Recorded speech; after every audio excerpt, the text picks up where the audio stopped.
Welcome to today's version of Give Him 15. Thank you for joining me. The title of our post today is Agreeing with the Cloud of Witnesses. My journey regarding the Appeal to Heaven flag began as I spoke to the student body of a Bible Institute way back in 2001.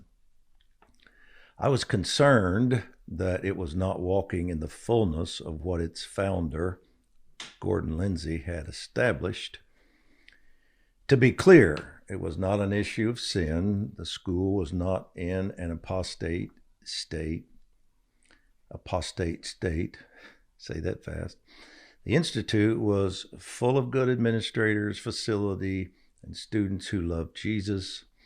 I simply realized that just as happens with all of us from time to time, the school was experiencing less than God intended and needed a stronger connection to its roots.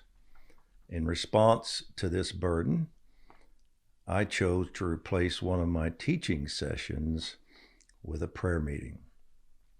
As I led the student body in intercession, I heard the Lord whisper a phrase to me. You need to agree in prayer with Gordon Lindsay.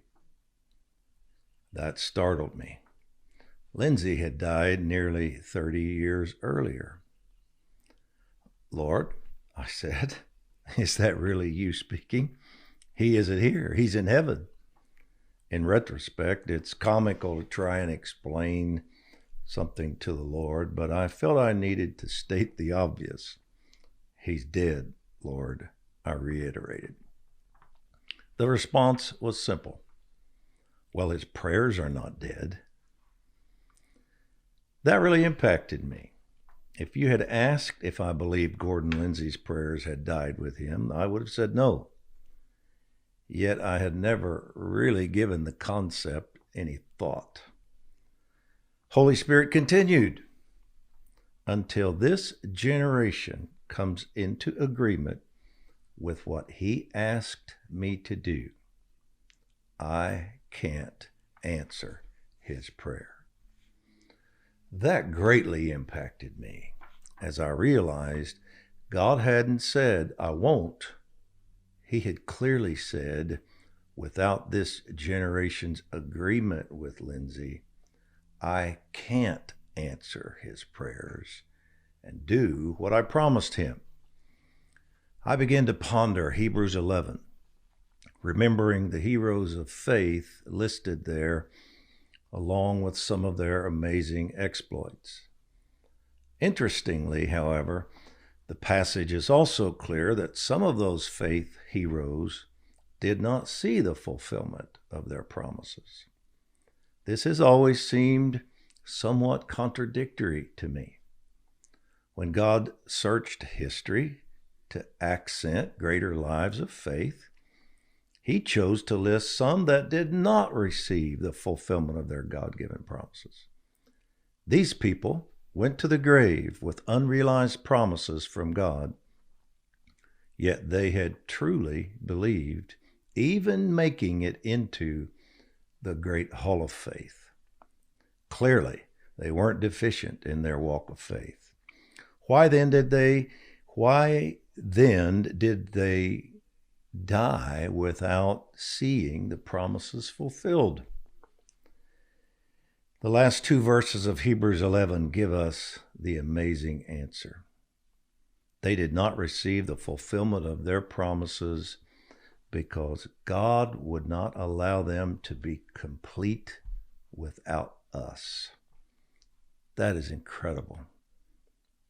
We today are a continuation of these individuals' callings and assignments. The Greek word translated complete, he said they won't be complete without us. The Greek word translated complete also means to finish, to mature, or to reach the intended goal. Think about the ramifications of this. Without us, God can't finish, one of the definitions of that word. He can't finish what he began through those saints. What he started through them cannot mature, another definition. It can't mature or reach its intended goal until we grab the baton and run our leg of the race. That's mind-blowing. God gave these individuals promises, but he often didn't give them timelines. He did not tell them he would bring the fulfillment into their lifetimes, although I'm sure most of them expected him to do so. The eternal God, who transcends time, speaks promises that are sometimes more reflective of his nature and relationship with time than ours. Sometimes he makes promises to people, knowing full well he will deliver on those promises through their children, grandchildren, or spiritual descendants.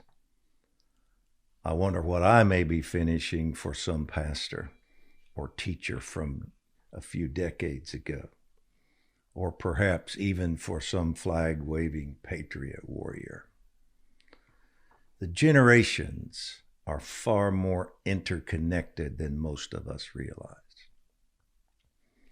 In God's mind, accomplishing something through our descendants is the same as doing it through us. I want to read that again. That's very important.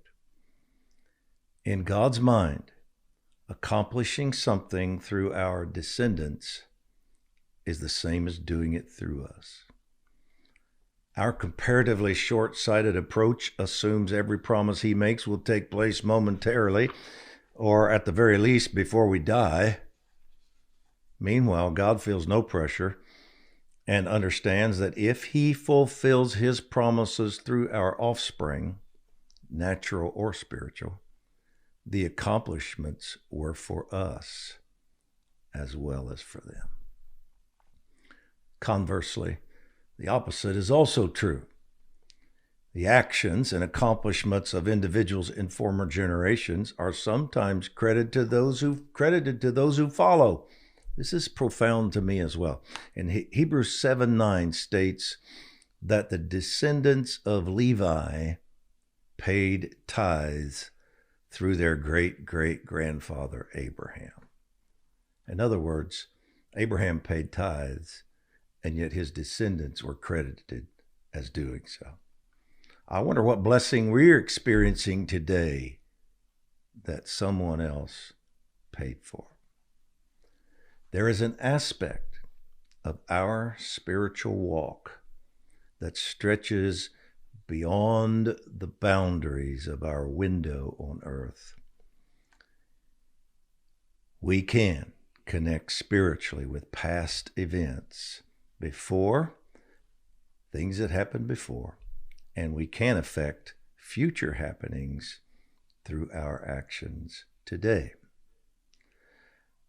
But Holy Spirit was not finished instructing me in this prayer session. He was about to use a 7-word sentence to rock my finite human mind. These 7 words stretched my thinking yet again and have resonated in me ever since. He said, I need the synergy of the ages. You need what? I immediately responded. It's obvious by now that this prayer time was wreaking havoc on my preconceived concepts and paradigms. A 13-year journey was beginning with a series of theological brain teasers that, fortunately, were making me think outside of my God-limiting boxes. What is the synergy of the ages? I quietly wondered. Synergy is a fascinating concept. Basically, it's a multiplication of power or effect or fruit through a combined effort. In almost all cases in the physical world, 1 + 1 = 2, but not when people work together. When two or more people combine their efforts and strengths, power is multiplied, not just added. God so loves unity and agreement that he created a phenomenon through which power multiplies if we will simply work together. Synergy, however, not only operates in the natural realm, it also exists in the spirit realm. Prayer is one example. Spiritual synergy takes place when two or more agree in prayer. The result is that through multiplied power, much more is accomplished than would have been had we prayed alone. In Leviticus 26:8 teaches us about the power of multiplication. 5 of you shall chase 100, and 100 of you shall chase 10,000, and your enemies will fall before your sword. Spiritually, that's powerful. Mathematically, however, it makes no sense. Think about it. If 5 of us can chase 100, that means each of us is responsible for 20. At that rate, 100 should chase 2,000, not 10,000. But something unusual and supernatural takes place through agreement. Synergy. When we agree in prayer, power grows exponentially. Synergy also occurs when generations connect. Honoring our parents increases our years on earth, Ephesians tells us, while disconnecting from them brings curses, Malachi said. Spiritual mantles, another word for callings, giftings, multiply in effectiveness through generational synergy. God's plan is always for the present generation to build on the strengths of the previous. This is the synergy of the ages. Multiplied power and fruitfulness through generational agreement and honor. In Al Sanders' book, Crisis in Morality, he compares descendants of an atheist, Max Jukes, to the offspring of a well-known preacher of that same era, Jonathan Edwards. Max Jukes, he says, married an ungodly girl, and among their descendants were 310 who died as paupers, 150 as criminals, 7 as murderers, 100 as drunkards, and more than half of the women were prostitutes. Jonathan Edwards, on the other hand, lived at the same time and married a godly girl. An investigation was made of 1,394 known descendants of theirs.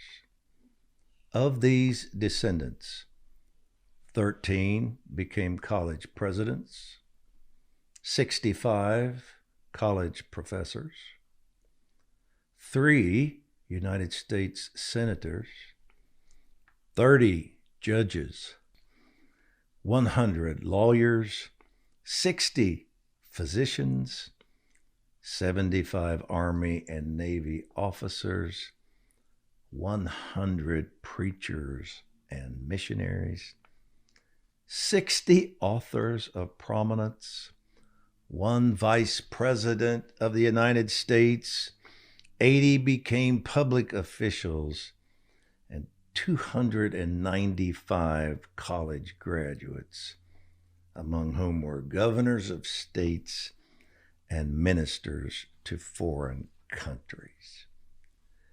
Could any testimony more powerfully make my point? Success, favor, and blessing can multiply down through the generations. But due to our ignorance in this area, we unknowingly break the generational storyline God is writing. When Holy Spirit spoke to me that day, I was already aware of synergistic prayer.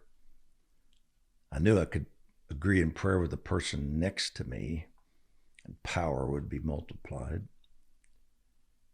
I just didn't know I could agree with the generation behind me. Generational synergy, the synergy of the ages, was nowhere on my radar.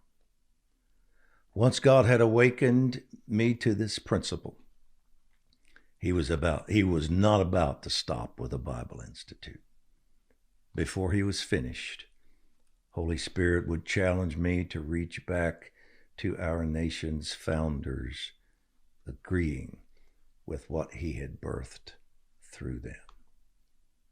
And when he did, a forgotten flag would be an important part of the process. And I'll describe that notable introduction soon. Hebrews 11, 1 and 2 says, "Now faith brings our hopes into reality and becomes the foundation needed to acquire the things we long for. It is all the evidence required to prove what is still unseen." This testimony of faith is what previous generations were commended for. Let's pray. Father, as we contemplate the importance of an old flag and how you are using it today, we marvel at your unusual ways. Excuse me. A part of understanding the flag is understanding how much you honor those who have gone before us, and also how much you require us to connect with and continue their legacy. We thank you for fathers and mothers in the faith and in the natural. We thank you for the price paid by those who came before us. And as we do so, we turn our attention to America. The great cloud of witnesses in heaven includes people who pioneered freedom and liberty for us here. We know they made mistakes. Part of our history is evil.